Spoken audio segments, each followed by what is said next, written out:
मैं ओबीसी का तो खुला चैलेंज है मेरा। ओबीसी को पूरी ताकत के साथ में आ जाओ, खाली नागा तुम्हारे लिए बहुत है जवाब देने के लिए। धर्म परिवर्तन कितना भयंकर हो रहा है। पूरे विश्व के हिंदुओं को एक हो जाना चाहिए। हम लोग जातिवादी में बट गए हैं।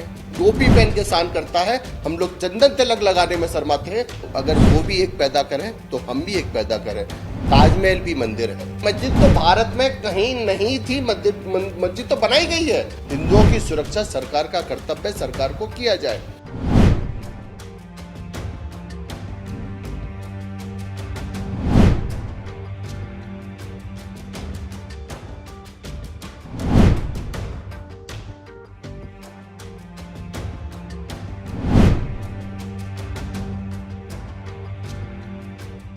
हम बार बार एक आवाज उठा रहे हैं कि पूरे विश्व के हिंदुओं को एक हो जाना चाहिए, है ना। और ये समय भी है। हम लोग जातिवादी में बट गए हैं और राजनीति में बट गए हैं। उसका ये परिणाम है कि हिंदू पहले कितना फैला था, अब कितना सिमट गया है। पूरा विश्व देख रहा है कि हमारे बांग्लादेश में जो हो रहा है, पूरा विश्व देख रहा है और सब शांत बैठा हुआ है। मैं सरकार से ये प्रार्थना करता हूं और अपील करता हूं कि पूरे विश्व के हिंदुओं की सुरक्षा सरकार का कर्तव्य, सरकार को किया जाए। और भारत के सारे हिंदू अपनी ताकत को ये दिखाएं कि हम पूरे विश्व के हिंदुओं के साथ में हैं। अब ये देखिए, पूरा हमारे भारत का हिंदू जिस भी देश में जाता है वह तरक्की करता है। उस देश में तरक्की करता है, उसमें सच्चा कार्य करता है। लेकिन वहां का व्यक्ति आके यहाँ पर आतंकवाद फैलाता है। इसके लिए पूरे विश्व को आवाज उठानी चाहिए। उनकी सुरक्षा के लिए पूरे भारत के हिंदुओं को, सरकार को जागरूक होना चाहिए। मुझे पूरी आशा है कि ये सरकार बहुत जल्दी वहां की हिंदुओं की सुरक्षा के लिए कोई कार्य करेगा। देखिए, आपने काशी में देख लिया, आपने मथुरा जन्मभूमि में देख लिया। पहले ये सारी चीजें मठ मंदिरों में, ये तो मस्जिदों को तंग किया हुआ है। अगर हम कह रहे हैं मेरे हिंदू साथियों, अगर ऐसा है तो आप एक डेट दायर करिएगा और इसका दूध का दूध, पानी का पानी हो जाएगा। जितने भी हमारे मंदिर मठ हैं, यहाँ पर मस्जिद है, एक भी मस्जिद नहीं है। अच्छा, कभी मस्जिद के बारे में सोचा था? मस्जिद तो सारी नई बनी हुई है। हमारा सनातन धर्म रामकृष्ण की भूमि है। मैं बार बार कह रहा हूँ, देखिए, और हम लोग कहां से कहां तक सिमट रहे हैं, यही कारण है। धर्म परिवर्तन पे आप देख रहे हैं ना, धर्म परिवर्तन कितना भयंकर हो रहा है, कहां नहीं हो रहा है। हम लोग क्या कर पा रहे हैं? कुछ नहीं कर पा रहे हैं। लेकिन हमारी एक गलती जरूर है, वो टोपी पहन के शान करता है, हम लोग चंदन तिलक लगाने में शर्माते हैं। इसका भी एक मुख्य कारण है कि हिंदुओं को अब तिलक और चोटी लगाकर, कंठी पहनकर अपनी पहचान बनानी पड़ेगी। बताना नहीं पड़ेगा कि हम हिंदू हैं।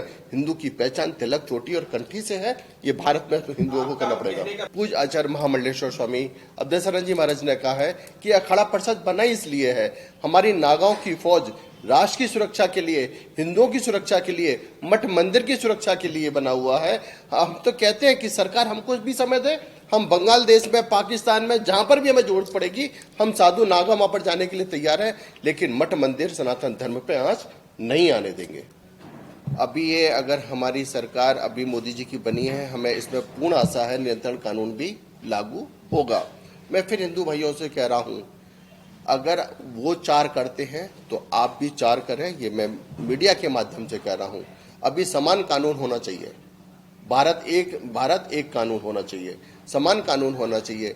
अगर वो भी एक पैदा करें तो हम भी एक पैदा करें, वो 2 पैदा करें तो हम भी 2 पैदा करें। सरकार इसके लिए तुरंत एक्शन लेना चाहिए और नियंत्रण कानून आना चाहिए। अगर जनसंख्या कानून नहीं आएगा तो भारत की स्थिति बहुत दयनीय हो जाएगी। आज भी आप लोग देख रहे हैं, आप देख रहे हैं ना कि हमारे भारत में लव जिहाद कितना भयंकर हो रहा है। आप देख रहे हैं ना, आतंक कितना हो रहा है। कभी आपने किसी हिंदुओं को कहीं, किसी पूरे विश्व में कहीं देखा है आतंक करते हुए? नहीं देखा है। हम लोग प्रेम और शांति की बात करने वाले हैं, ये लोग आतंक की बात करने वाले हैं, लव जिहाद की बात करने वाले हैं। और ये लोग और एक बात करते हैं कि इनका अगर और ज्यादा समय आएगा तो ये भारत को लूटने के लिए तैयार बैठे हुए हैं। मेरे सब सरकार को और हिंदू भाइयों को सोचना पड़ेगा। अगर आप नहीं जागे तो समझ लीजिएगा हम अपने पीछे आने वाली पीढ़ी को कुछ नहीं दे पाएंगे। ये हमारा, आपका, सबका कर्तव्य है। ऐसी सरकार में और इस समय में अगर हम एक नहीं हो रहे हैं तो हम लोग फिर कब क्या कर पाएंगे। इसलिए सबको एक साथ होके, देखिए मेरे युवा भाई है, मंदिर में हिंदुओं को जाने का पूर्ण अधिकार है। ताजमहल भी मंदिर है ना। ताजमहल में एक माता जो है जल चढ़ाने के लिए जा रही थी, वहां तक पहुंच भी गई थी, तो सरकार ने और प्रशासन ने उसको रोक दिया है।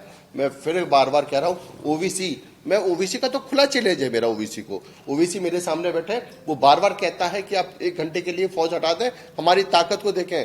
हम ओबीसी कह रहे हैं कि तुम पूरी ताकत के साथ में आ जाओ, खाली नागा तुम्हारे लिए बहुत है जवाब देने के लिए, और हिंदुओं की आवश्यकता नहीं पड़ेगी। अगर साधु हमारे एक हाथ में माला है तो एक हाथ में भाला भी है। हम साधु नागा बहुत हैं, इसलिए तैयार हैं। हम सनातन धर्म को खत्म नहीं होने देंगे। सनातन धर्म जो है, जब तक एक साधु इस पृथ्वी पर रहेगा तब तक सनातन धर्म बचा रहेगा। मेरे प्यारों, मैं शासन प्रशासन से कहता हूं कि हिंदुओं की, है ना, हिंदुओं की भावनाओं के साथ खिलवाड़ ना करें और उसको मंदिर बनाए रखें, और मंदिर में जाने के लिए सबों को, हिंदू संगठनों के लिए घुसपैठियों को रोकना। देखिए, वैसे तो हम लोग अक्सर सुनते चले आ रहे हैं कि सरकार इस पर कार्य कर रही है, उसके बाद भी बहुत तादाद में घुसपैठी हो रहा है। तो मैं ये कह रहा हूं कि हमें भी मालूम है, भोपाल में भी घुसपैठी है, उत्तर प्रदेश में भी है, पूरे भारत में घुसपैठियां हैं। तो मेरे जितने भी पत्रकार बंधु, मैं आपसे ये आग्रह करना चाहता हूं, जितने घुसपैठी है, आप सबको पता है, हम सबको पता है, ये उनको आप लोग टारगेट करते हुए आप सरकार को भी बताएं ये घुसपैठियां, और उनको किसी कीमत में अब हमारा हिंदू उनको नहीं रहने दिया जाएगा। मैं फिर कह रहा हूं, भारत हिंदुओं का स्थान है। हम लोग पहला कितना फैला हुआ था, भारत कितना फैला हुआ था ना, आज कहां तक चला गया है। अब क्या समझ रहे हैं, फिर कल को हम लोग जम्मू दे देंगे, कलकत्ता दे देंगे, ऐसे तो हम लोग सब देते चले जाएंगे, नहीं हो पाएगा। मैं फिर कह रहा हूं, आप लोग फिर जाग जाओ। लव जिहाद आप देख रहे हैं ना, कितना भयंकर हमारे भारत में फैला हुआ है। लव जिहाद पे क्या हो रहा है आप देखिएगा कि रामायण में निकाह पड़ा जाता है। इससे ज्यादा शर्म की बात क्या होगी भारत के लिए। मैं फिर कह रहा हूं, बार बार ये कह रहा हूं, हिंदू भाइयों, मेरे हिंदुओं, आप जातिवादी में ना बटें। आप लोग फिर एक होकर अपनी ताकत को दिखाएं। अगर हिंदू रहेगा तो मठ मंदिर रहेगा, सनातन धर्म रहेगा।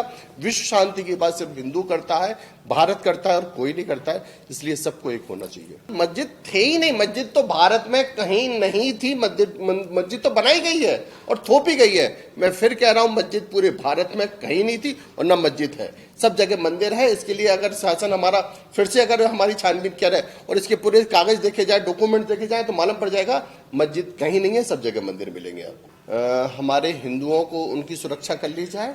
उनको या तो बांग्लादेश में ही कोई स्थान दिया जाए, एक नया देश बनाया जाए, या भारत बुला लिया जाए। और जितने भी यहाँ पर बांग्लादेशी हैं उन सबको बांग्लादेश भेज दिया जाए। भारत में वो ही रहेगा जो वंदे मातरम कहेगा, जय श्री राम कहेगा, राम कहेगा, भारत माता की जय कहेगा, उसी के साथ में भारत में रह सकते हैं। अन्यथा भारत में किसी और के रहने के लिए आवश्यकता नहीं है। मैं फिर कह रहा हूं, राजनीतिक विपक्ष कितना शांत बैठा हुआ है। विपक्ष क्यों नहीं आवाज उठा रहा है? क्या विपक्ष यही चाहता है कि हमारे हिंदुओं के साथ ये हो?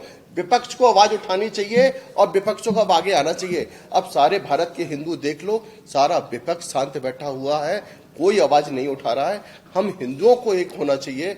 मैं फिर कह रहा हूं, हम लोग जातिवादी में ना बटें, उसमें किसी में ना बटें, सारे हिंदुओं को एक होना है। और युवाओं को, सबको ये समय भी है, अगर अब नहीं हुए तो फिर कब होंगे। हम उन लोगों का स्वागत करते हैं जो भारत में आके वंदे मातरम जय श्री राम कहते हैं। हम तो पूरे विश्व को अपना बनाने के लिए तैयार हैं।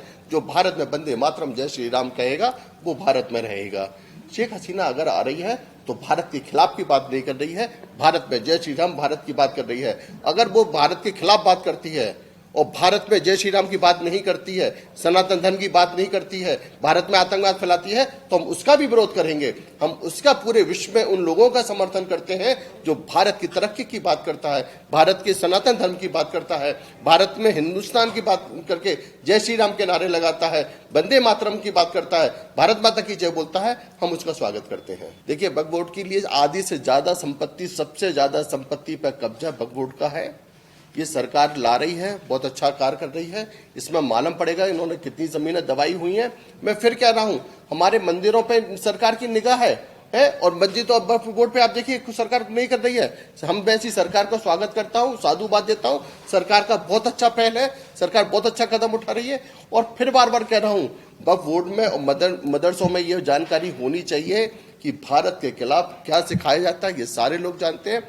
क्या बताया जाता है, ये सारे लोग जानते हैं। सरकार का कदम है, मैं साधुवाद देता हूँ, बहुत अच्छा कदम उठा रहा हूँ। हम तो बार बार कह रहे हैं, जहाँ मोहन बैठ के हैं तो फिर तो बंसुरी बजनी है और सब कुछ अच्छा होना है। लेकिन मैं मुख्यमंत्री से एक बात जरूर कहूँगा, जब मैं यहाँ से निकल रहा हूँ तो मैं एक अच्छी चीज़ नहीं देख रहा हूँ। गऊओं की दशा, पूरे हाईवे पे हजारों की तादाद में गऊ बैठी हुई हैं।